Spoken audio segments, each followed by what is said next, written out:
Welcome back to the Meddling Kids Podcast, your groovy review of Scooby-Doo. I'm Julie Kinn, and today I have another guest. Hey, it's Ronnie from the Ending Pending Podcast. Thank you so much for joining us, Ronnie. This is another one of our little mini-eps about the theories behind Scooby-Doo. Why does this dog talk? Why is it never addressed in the show? And what is his origin story? So tell us your thoughts.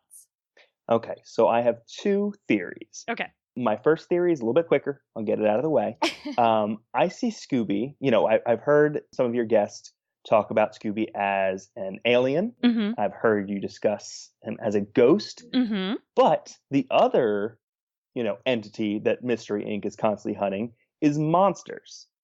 And I think Scooby's a monster, and he is the Slimer of the Mystery Inc. family, where he's like the first monster they nabbed, and he was pretty friendly. So they just kind of keep him around as a trophy and to kind of remind themselves to, keep finding the real monsters out there. So they keep him around, feed him as many hot dogs as he wants, just like Right. Slimer. Just like Slimer, yeah. But he's the poltergeist who never actually goes in the can. Right, yeah. I like this a lot. He is the original monster. Mm-hmm. It explains how he can have like a family, and there's other like talking dogs and monsters. Do you think he was committing a crime initially, and there was some breaking and entering, and they caught him, and then they realized he's just a good soul who needs a purpose? I mean, much like any, crime-fighting team of teenagers, I don't think they were going after like the high-scale criminals right out the bat. I think they probably at like the local, hot dog stand, they heard some rumbling, and they're like, oh, there's a hot dog thief out there. They turn the corner. It's just a big old Great Dane with some spots trying to eat some hot dogs, and they nabbed him. Realized he was a good boy, and then they just kept him with them. And that would explain why his English gets better and better over time. Yep. His mystical properties are that he looks like a Great Dane and can speak, and somehow has opposable thumbs, maybe, that are somehow hidden, or like dew claws or something. But Mm-hmm. other than that, does he have any other like magical properties? I mean, he's big. Yeah, He he's seems big. any other dog that we see on the show is. I mean, we see a lot of poodles because it's a lot of like a weird flirting. Oh, Yeah. yeah. Weird feminization of poodles. But yeah, he just seems way bigger than any dog should be. Have you seen a Great Dane in real life? I haven't. Well, They are normally pretty big. they're Okay, pretty well that's big fair. dogs. That's But fair. I mean, he is magically big, and his Yeah. jaw can kind of unhinge a little. So that's Mhm. kind of magical, I guess. And I know that I've seen him stand up on his two legs, his hind legs, and kind of get in one of those old-timey fighting stances where they kind of Yes. fight with like their wrists. So I don't think dogs can do that. Again, I have not seen Great Danes, so who Right. knows what they're capable of. It But could be a Great Dane thing. Yeah. Okay, I really like this theory. I'm interested if it dovetails into your second theory. it doesn't. And Okay. my second theory, I'm gonna let you be the judge as Uh-oh. to whether or not this one works, because it takes a turn. I'll Oh, keep no. it light. I'll keep A it light dark and fun turn? here. Uh-oh. Okay. Do we Um, need a trigger warning before you jump into this? I don't know. You're in like the psychological field. I So am. Yeah. if I begin like saying things that are problematic or like bad, you can just say, "Hey, stop. We're cutting this out." All right. I'm also happy to beep over you or replace you with animal sounds. Sounds good. Sounds Okay. good. So I am a big fan of Rugrats. Oh, yes. And I don't know if you've ever heard of like the Rugrats creepypasta. No. So creepypastas in general, for anyone who doesn't know, are just kind of stories or modifications to stories that make you just really like unnerved. Yeah, It's like disturbing fan fiction. yes. And so there is a Rugrats. I don't know who originally created it because creepypastas are from like the early aughts. But there's a Rugrats creepypasta that none of the babies are actually there. It's just all like imaginary friends of Angelica's. Oh my gosh. So that dovetails into I think that Scooby is this is wild. He is a figment of someone's imagination. Not only Scooby, I think that Mystery Inc. in total are all figments of someone's imagination, except for Daphne, who has created all of these figments of in her imagination. Okay, wait, stop right there. And not Yes, because of trigger warnings or anything. I just want sure. to. This is complicated. I want to Yeah, make sure I'm following along. absolutely. Okay, so So let's none go of the through, Scooby Gang exist except for Daphne, and except for Daphne. Daphne is having a really complicated delusion Yes. that she's acting out. And maybe she's slightly aware of this, maybe she's not, but she's going through life as though she's accompanied by a hot, creepy dude, her best girl, Velma, her friend, Shaggy, with incredible gymnastic skills, and a giant talking dog. Yes. That is it. I'm withholding judgment until I Sure, hear sure. more. Okay, okay. Because why So Daphne? Okay, sorry. Continue, but continue. I will get into that. So the all of Mystery Inc. outside of Daphne, it seems like are pretty they change as the series go on, but as with most cartoons in this time period, they're all pretty static. They're Yeah. all pretty one-dimensional. Fred is brave and bold without much kind of, understanding of what he's going into, backing that up. Velma is very logical and intelligent. Um, Shaggy is just cowardly. Shaggy Hmm. is cowardly, and Scooby's kind of cowardly, but also kind of like fun loving and wants to be friendly and all like that. Daphne kind of just embodies the personality of girl. Yeah, that's She true. She hits one note, and that's kind of Yes. it. And in like the 70s that was okay. Like it was never okay that you could just No, no, I get it. describe someone as girl and that is their entire character. But in like Right. the 70s it was common, so like I understand how they wrote it out, but it just seems like they it never really Daphne never, at least in the earlier series, doesn't develop a personality beyond that.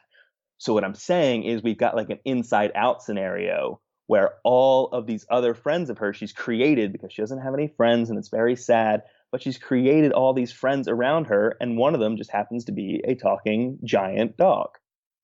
Well, and that would make sense if you're a lonely teenager Mhm. who's, had a psychotic break. Right. Why not add a dog to the mix? Exactly. Exactly. It might even be like her dog that just, walks past her when she's like a little bit sad and she just kind of gives it its full personality. It explains why she is in this really strange profession of monster hunting and ghost catching. Is she in that? I mean, is that part really happening? Is she actually engaging and sleuthing and going to all these different places? Or is all this happening while she's inside like a mental institution? I think it's less sad if she's actually going through all these houses and doing some B&Es. But Definitely. yeah, yeah. It also like explains as I know you're going right now through the new Scooby-Doo movies, it Right. explains how she's interacting with celebrities because somebody is just leaving the TV on Oh my and gosh. all of Yeah. a sudden Batman and Robin and Don Knotts and the Three Stooges are just like Right. in her fantasies. And that's why the Scooby Gang are so unflappable. They're like, "Oh yeah, we're just in the Adams Family house." And why Mm, all of those can exist in her universe. yep. Her Ron. personality has broken down into all these individual pieces who lift her up. And even in the show, she tries to have an idea. She tries to kind of make things work, but she doesn't have the confidence to make it work because she's given up all of her personality attributes to all these friends that are fictional around her. Okay, so two things. Yeah. First of all, have you ever heard of adolescent egocentrism? I No, mean, but I'm very excited to hear about it okay. from someone who clearly knows what that is. So, I mean, in part it's kind of what it sounds like that adolescents kind of think they're the center of the world. But one of the interesting aspects of it is that a lot of teenagers go through this period where they have this kind of magical thinking where they truly believe they have powers or that they are special in some way apart from almost all other humans. And this is Hmm. probably, some people would explain this is why we're so into superheroes and why, Sure. but I mean, we're also into superheroes because they're awesome.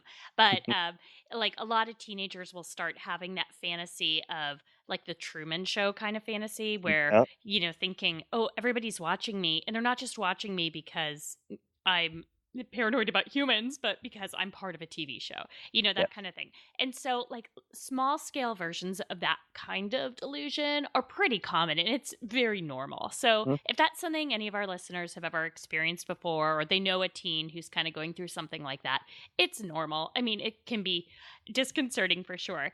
And so I just want to say, if we're making fun of, mental health stuff. And so me being psychologist here, I just want to say if someone is actually experiencing thorough delusions, such as we're describing for Daphne here, then that's not funny if it's not a cartoon and you can seek help because there are good treatments for this and it does happen. So this isn't completely beyond the realm of possibility. So Yeah. that disclaimer aside, because of course I have to throw wet blankets on everything. I Yes. gotta say, of all the theories we've discussed so far, this one is the one that has the most ring of truth to it, but also the one that is most depressing and sad. Yeah. And so Yeah. I kind of don't want to believe it, and I want to tear it down and come up Hmm. with refuting things. Part of my difficulty is that I've only seen Scooby-Doo, Where Are You? And some of the new Scooby-Doo movies. Hmm. And, I've been like holding off from watching everything else until I get to it. So I'm sure, I mean, do you know, does she have a lot more character development later on? Slowly. I mean, if anything, the relationship between her and Fred starts to become like an actual relationship instead of just an implied one. That's Which still is just man exactly, stuff. exactly. It's not. It doesn't pass the Bechdel test Right, there. uh, exactly. Yeah. but yeah, I mean, it the what would make it more dynamic is if her and Velma had like true conversations and true like growth together. Yes. But Velma is very zeroed in on solving the mystery and catching the bad guy in the mask, and so maybe that's something that could be worked on. Hey, Scooby-Doo writers, maybe Right. like have Daphne like seek out Velma as a true friend, and Velma's just like too wrapped up in her work to notice it.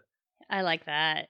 She doesn't really, doesn't become. And again, I probably haven't as much as you haven't seen the whole Scooby universe.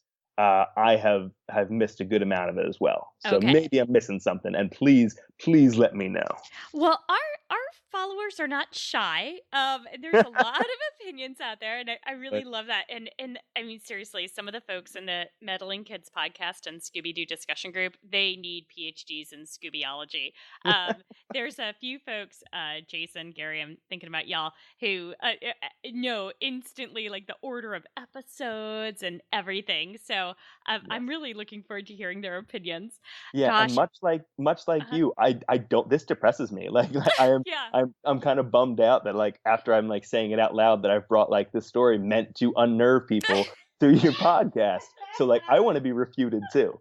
Okay, I Please, will think of something. But did you watch Buffy? a little bit, not a lot. There's this one episode of Buffy where she wakes up and she's in a mental institution and Mm. she's been given a nice dose of haloperidol or something and her mom is there and her dad is there and her mom's not dead and they're like, "Oh, she's finally lucid." And then Uh, she chooses to go back into the world of vampires and being a slayer and they're like, "No." And that episode is just so real and it just feels like, oh yeah, this makes way more sense than everything else. But okay, here's everyone's got a big butt. And yes. okay, so the big butt, that is a Pee-wee's Playhouse or not Pee-wee's Playhouse, Pee-wee's Great Adventure Mhm. thing for everybody. Okay, nerd alert. How about, well, can you tell I'm stalling? Because I'm trying to think of something to refute you with. No, I know. Well, there's no saying that dogs can't talk, and they found water on Mars, so maybe that lake on Mars is like the Great Woofer swimming hole in the sky where cool Great Danes come from. And you know what? Even if Daphne is having a big delusion, maybe it's based on truth, right? Like Yes. all these people could be, parts of, oh, maybe it's a prediction and all this is going to happen. Right. It's a big unknown universe out there. And Right. What Let, we let need is a religious person. me let me try and soften this just a Okay, little. okay, okay. Instead of Daphne is going through like some kind of a mental breakdown, Yeah. instead this is just like Daphne. She's 6 years old in the backyard, and she's just got like it's still kind of sad that she doesn't have like the friends to play with, Hmm. but she's got like these like you know a bucket on a stick, and she's like, Shaggy, don't be so scared, Oh. Shaggy, and she's trying to like bring her personality out and imprinting it on all these, the way that she plays in the backyard, kind of like, oh, we're gonna go hunt the monsters. Let's get in our car, which is just like a Barbie Jeep. Oh, Uh, Ron, that's so nice. it's Okay, that's yeah, better, that's right? Is way that better? different. That's Okay. so different than what I was envisioning, which was like a poor, lonely young Yes. woman who will be, scarred for the rest of her life. And that's definitely what I was envisioning too until I said it out loud and realized that I sounded like a That you monster. and that you were ruining my podcast. No, just kidding. Exactly. Yeah, I don't want to do that. Or Okay. Scooby-Doo. Yeah, right?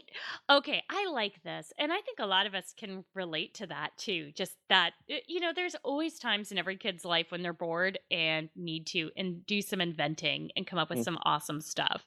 yeah. And maybe next door, there's moving truck in the driveway, and Aw. a little boy in a green shirt with a dog comes over and says, Aw. "Hey, you want to play with me?" And then she looks at her Shaggy, doll in the yard and says, "Yeah, I would love to. Do you like monsters and ghosts?" And credits. Oh my gosh, I love it. I love it. That's I love it. I love it. I'm way happier with the way that I've been Okay. able to modify my terrible, terrible theory. Why don't we stop here and we don't need to continue on to anymore. Let's end on a high note. But before we do stop for real, though, Ron, tell us more about Ending Pending Podcast. What is Sure. it, and where can we find it on the internets? Sure. So, Ending Pending is a podcast I do with my friends Andy and Evan.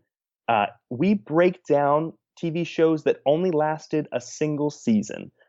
Some of the good, some of the bad shows out there, and we ask the question: is it working? So we break down the TV episodes into 4 different podcast episodes, and we kind of go through it like crime scene investigators, trying to figure out exactly the point at which the show just broke down.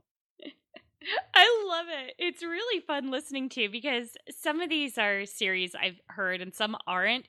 And the it's really fun the way you jump in. I like it a lot. And you don't go so overboard. It's not so detailed because it's really only what 4 are any of them 5 episodes long or are they all 4?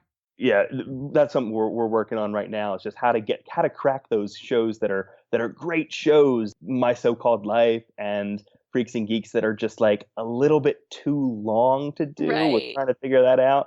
But yeah, we cap it at 4 episodes per podcast episode, and so we don't go too far in depth, but just kind of give the what's working, what's not working, and overall, is it working? I love it. One limitation of it so far is that it does seem like a lot of modern shows. Have you thought about going back in the past? We are thinking about that. There are some shows that, again, a lot of the older shows before the internet, they didn't get canceled as quickly. And so we've looked at, Oh. John Shipley's The Flash. That's a 26 episode show going Mm. back to the original Battlestar Galactica. That's a Yeah. pretty long Right. series. We actually, I was looking at One Saturday Morning, a couple of those old episodes. One of my favorite shows from back then was Buzz Lightyear of Star Command. Oh my gosh. That is a 1 season show, which I was very excited about doing this show that was so important in my childhood. Those animators were working overtime. There are 65 episodes in that 1 season Oh of my Buzz Lightyear gosh. of Star Command. So we're trying to figure out how to make that palatable for our audience. Okay, well, my favorite TV show of all times, forever and ever, is The Young Ones, which is a British comedy that was on for only 12 episodes. I think Okay. technically it was 2 series because you know how the Brits are. 6 Yeah, episodes. yeah. Oh, we're done. Give us Hmm. 4 years. But it's so good and so stupid. If you ever want to dive into that one and want a guest, let me know. Or I could just send you research on the side. It's amazing. It's so Fantastic. good. Yeah, we've got our eye on some British shows, especially for that reason, because they don't last very Yeah. long. Even if they go multiple seasons, there's not a whole lot of episodes to parse through. So yeah, we will keep that one in mind. Thank you. Oh, and so where can they find Ending Pending? So you can find Ending Pending. We're at endingpending.com. Follow us on Twitter at PendingPod, on Facebook at PendingPod, and you can send us emails. We love getting emails from our fans, pendingpod@gmail.com. Awesome. And we definitely want to hear what you think about Ronnie's theories here. Yeah. I'm waiting for someone to come up with like the grand theory that includes all of these. It'll Mm. kind of blow our minds and then we'll all literally go insane. But it might be worth it. So Yeah. hang in there, everyone. And you can give us feedback in the Meddling Kids Podcast and Scooby-Doo discussion group on Facebook or on Twitter. We're at Meddling Kids Pod. So thank you again, Ronnie. And I hope you'll come back again soon. I would love to. I will bring way less depressing theories next time, I promise. I love it. I want to say a quick thanks to Dave Seste for the use of our theme music, Night Surfing, and a big old thanks to Tiff, who moderates our discussion group and who's just a generally awesome person. Thanks, Tiff. And thanks again, Ronnie, and I hope you have a great day. Thank you. You as well. And just remember, kids, next time you're coming up with theories that are going to depress your host, you would have gotten away with it if it weren't for us meddling kids.